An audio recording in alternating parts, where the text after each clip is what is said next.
Bad debt is something that you spend money on, but it is no return on it. Correct. Bad debt is something that goes down in value. Good debt is something that gives you the style of living, but also appreciates also or helps you invest in something that appreciates. If it is going to education is good debt. Yes. If you don't do anything with that education, it becomes bad debt. So somewhere someone has put in their mind that buying a home is not a good debt. However, buying a car is a good debt. Buying, fancy clothes is better debt. Right. And they're seeing that, okay, I didn't make one mortgage payment. I didn't make two mortgage payments. I'm going downhill. What is it that they can do to stop themselves? And I know in today's market, this sounds like a really far-fetched sort of a thing, but it's coming for a lot of people. It's really coming that they're not going to be able to pay. And then what do they do? What is the first step they should do? Hello, everyone. This is Alka and Sanjeev from On Track Realty. We're here for the weekly show, Real Estate On Track. We're here with you every Friday at 8 p.m. and then a repeat every Sunday at 8 p.m. Today, I'm on the host chair because Pia is not here. So I'm going to be hosting and Bhaiya is going to be talking. So we're going to be asking a whole slew of questions from Bhaiya and then see. And I'll answer some of them also. Okay, very good. Yeah. I'm so glad you're I'll ask helping. and answer both. Okay. So Bhaiya, today I was driving, right? And I saw long lines at Starbucks, long lines. And then I put the radio on and they started to talk about how debt has increased in the economy and how pre-foreclosures are coming. And I was like, is there a link to how consumer spending is and how pre-foreclosures are, right? So where are people's priorities? Where is that happening? And I wanted to talk to you about that and see how is it that you're thinking, how can people get out of bad debt? What is bad debt? What is good debt? Yeah, so we have talked about good debt, Yes. bad debt in the past. Bad debt is something that you spend money on, but it is no return on it. Correct. Bad debt is something that goes down in value. Good debt is something that gives you the style of living, but also appreciates also or helps you invest in something that appreciates. So let's talk about a bad debt for a moment. Okay. Bad debt is buying something on a credit card that you cannot afford to pay right away. It's something that you don't need, but you're buying it as a brand name because you feel this is something that will satisfy my needs or my ego. But Yes. more than that, show off to the friends. Yeah, your ego. There are people who are coming to the parties and pick all these places and they are doing more not to impress themselves but to impress others. Yeah. Now you go on a credit card, you bought it on a credit card and you did not pay it at the end of 30 days. And now the interest is accruing at 18%, 20%, 21%. That's called bad debt. You're paying for something or you're buying something that you cannot afford to pay. Yeah. That's bad debt. Now let's say for a moment you also went for a debt, but the return was going to be something will double in value, somehow guaranteed. If it's going to double in value in a month and you have to pay interest rate at 18%, it's totally okay because you're still getting 5 times return on your money. So the bottom line is, if it is going to education is good debt. Yes. If you don't do anything with that education, it becomes bad debt. Of course. So all that said, but the report you're talking about, surprisingly, there was a report on TV also something similar. Okay. And they were talking about how our kids are buying stuff today. They want all that brand stuff, but they don't have the money to pay it back. True. The income doesn't afford to pay it back. They have bought these things at zero down, whether it's a car, whether it's a home, whatever, and then they cannot afford to pay it. And then it goes into collection and pre-foreclosure. Yeah, it's so funny that a lot of the younger kids will buy cars and buy like expensive stuff, but will not invest in houses because they think rental is better. So somewhere someone has put in their mind that buying a home is not a good debt. However, buying a car is a good debt. Buying, fancy clothes is better Right, debt. right. There are authors who say buying a home is a bad thing. They are selling their books based on saying buying your home is a bad thing. And buying a home is a bad thing if you don't have reserves to buy that home. We've talked about it many times. Yes. So buying a home is a good debt if you can afford to pay it. But if you overextend any debt, it becomes bad debt. Yeah. Because you cannot pay it anymore. Yeah, but And when is buying a primary home a bad debt? always, if let's say you take a 0% down home, Yeah. where do foreclosures come in from? Yeah. Foreclosures come in from because these people cannot afford to pay the loan. But it's because they've overextended themselves somewhere Exactly. else. That's Not necessarily. No, in they've the house. overextended themselves in the home also.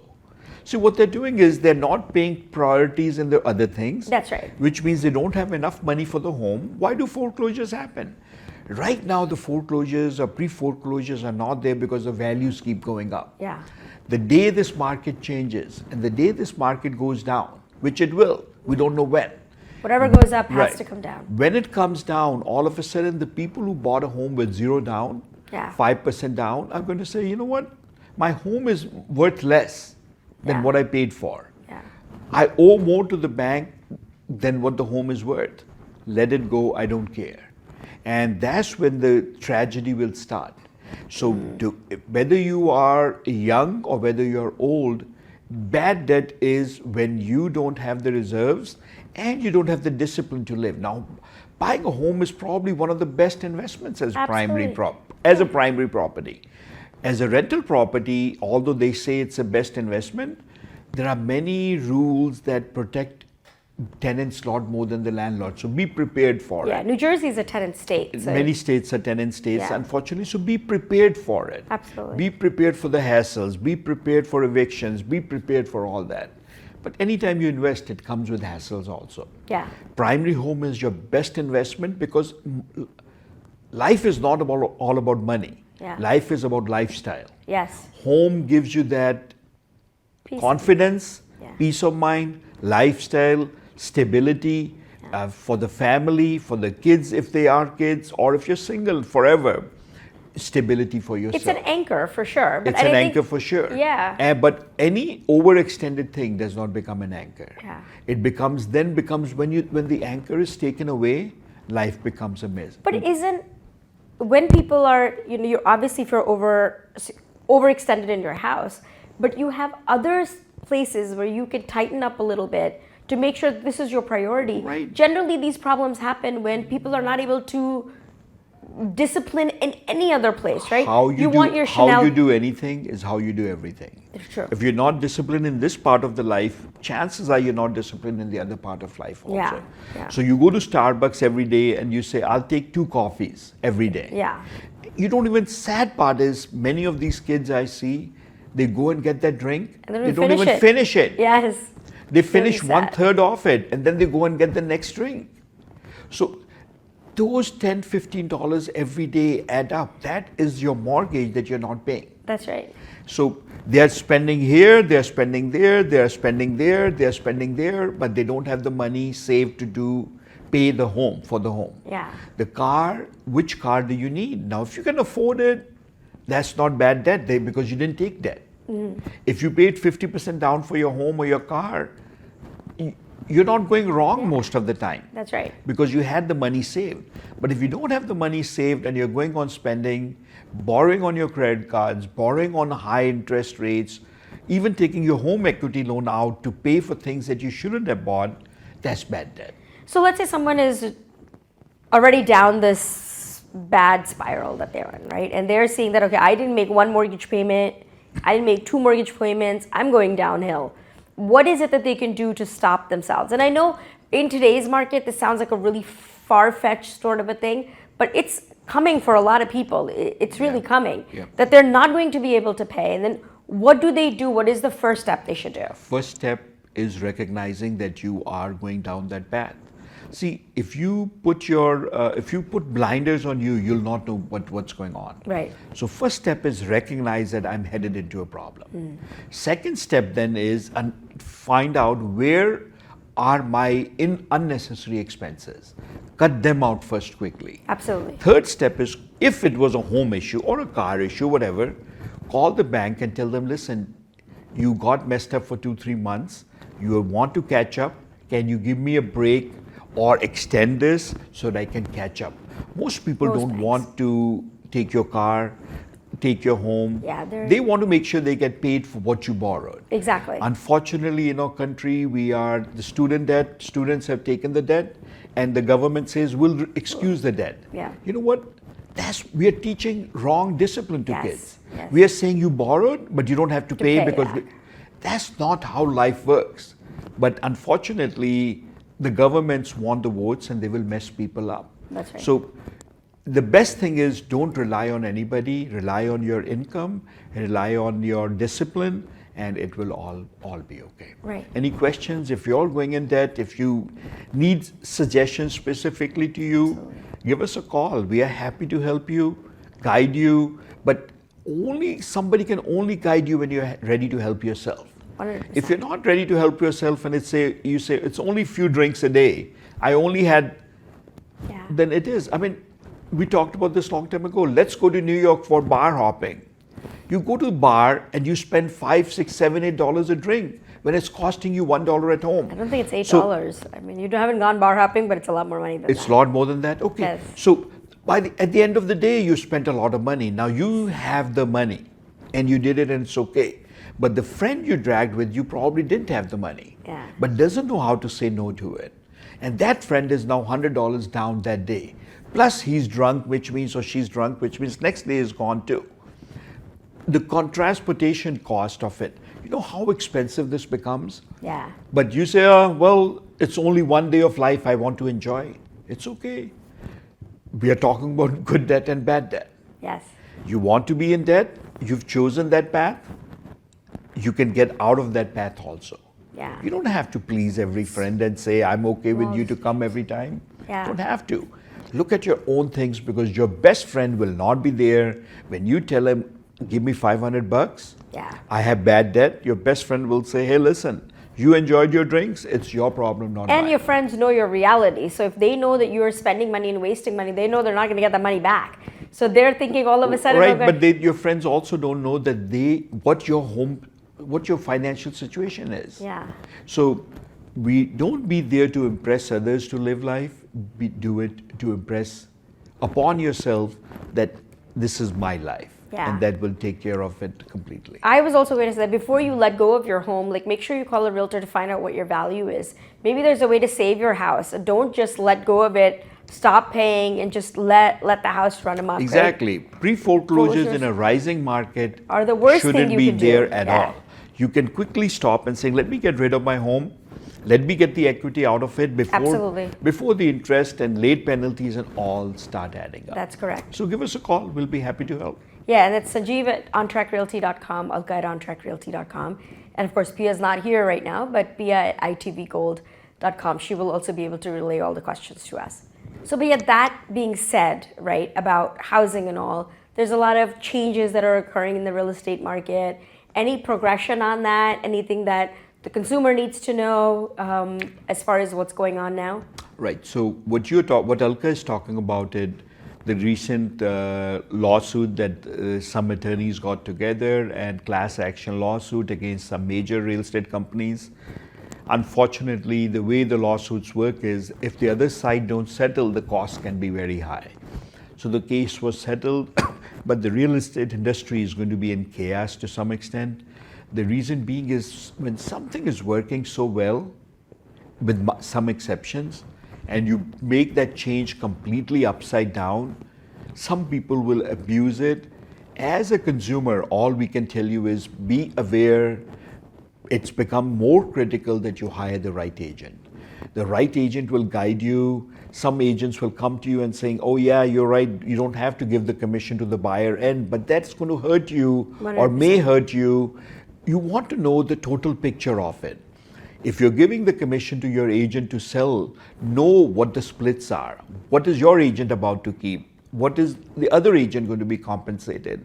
And just so you know, when you give it a commission, it's a total commission. The commission is being split because a lot of the people don't know when they give out a commission, is that a commission only for the listing end or for the listing and selling end?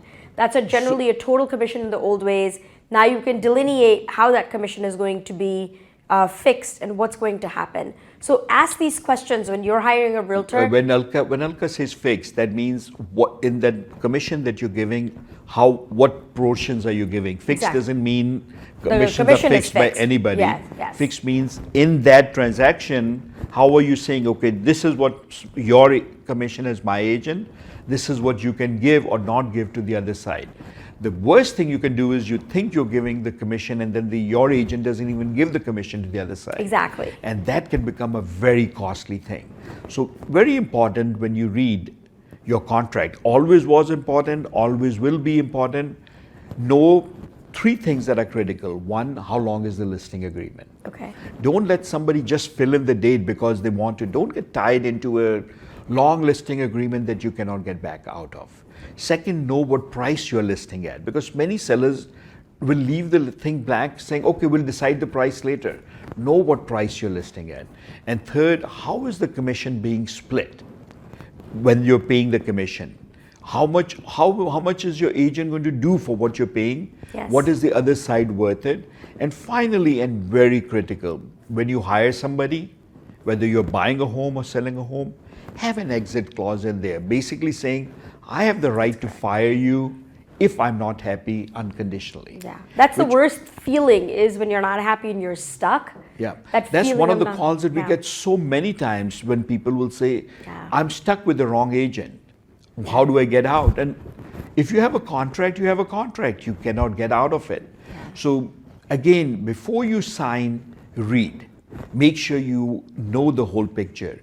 Don't let the agent tell you this is okay and this is okay. You want to know what the consequences of that signing are. Absolutely. Once you sign the document, it's a legal contract. A good broker will let you out of it, but some brokers will not let you out of it. You're Yeah. stuck in a contract.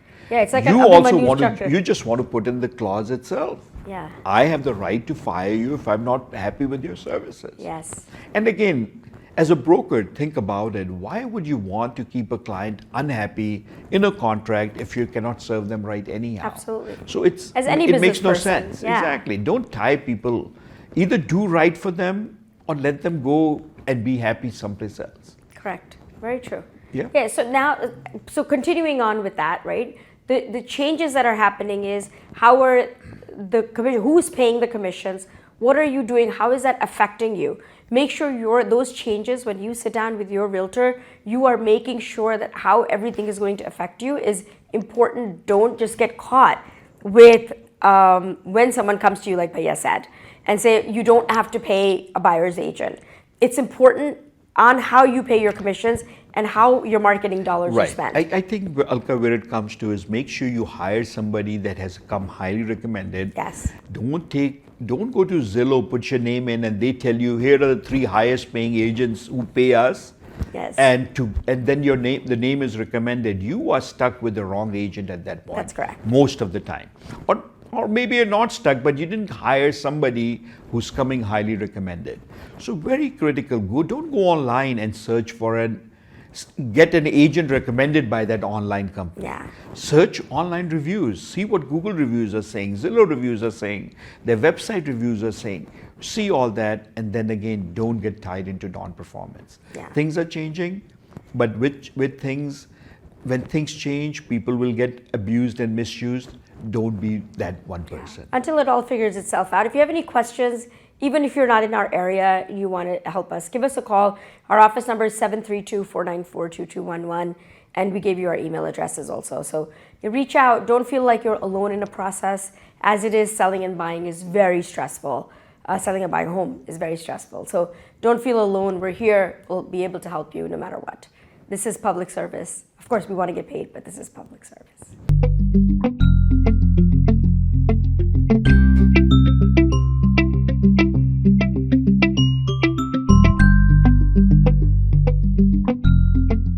So Bhaiya, today you want to talk about, I see a book in your hand and I know you want to talk about this, so let's talk about this. Yes, so normally we don't do these things, but I always love to have our younger generation Yeah, be promoted when they do great things. absolutely. So here is this book written by Pallavi. Pallavi is daughter of our good friends Dr. Sharma and Bharti Sharma. I found out that they've written the book called, the title is Edison. That's awesome. We live in Edison, our office is in Edison. She grew up in Edison, parents have lived in Edison forever.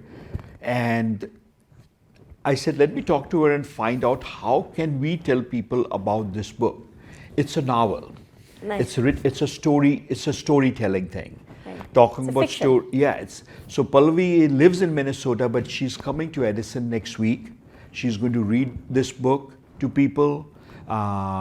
It's at Barnes and Noble. Book signing. At Barnes and Noble on June 18th at 6:30 p.m. That's awesome. And then also she's doing it at Edison Library on Friday at June 21st at 5:30 p.m. Great. So come and meet the author. Her name is Pallavi.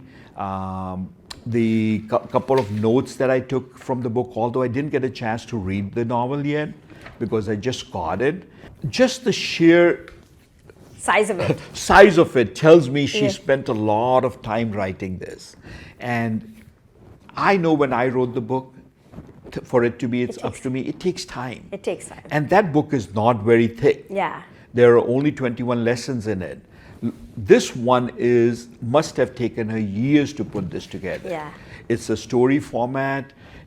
Edison, everybody in the world actually knows about Edison, New Jersey. Absolutely. And Islin, New Jersey. So, again, as you can see from my body language, it impresses me when our children raised here can talk about the town that they were raised in and still talk about the culture. Yes. Still talk about the Indian families, what they have to go through. It's a love story in Hindi, Bollywood style also. Oh, lovely. So it must be, there must be a lot of things in there. Again, come and meet Pallavi, support our children. That's the best way to do it. Now, you may be young also, so support your peers. That's right. So- And you never know, Edison may be a Bollywood movie. Yeah, exactly. And Yeah. also, she may inspire you to write something like that. right. So it's again at Barnes and Noble, 6:30 p.m. on Tuesday, June 18th next week, and then at North Edison Library on Friday, June 21st at 5:30 p.m. Meet with her, buy her book. These books will be available. Let her sign it for you, have an autographed copy for you, and she will love to see you guys. Tell her when you go there that you heard about this wonderful novel at the. Real Estate on At Track the show. Yes. So thanks for tuning in. We are done for today. We will see you next week, Absolutely. Friday, 8 p.m. every Friday, with the repeat show on Sunday at 8 p.m. And God bless you. Thank you. Namaste.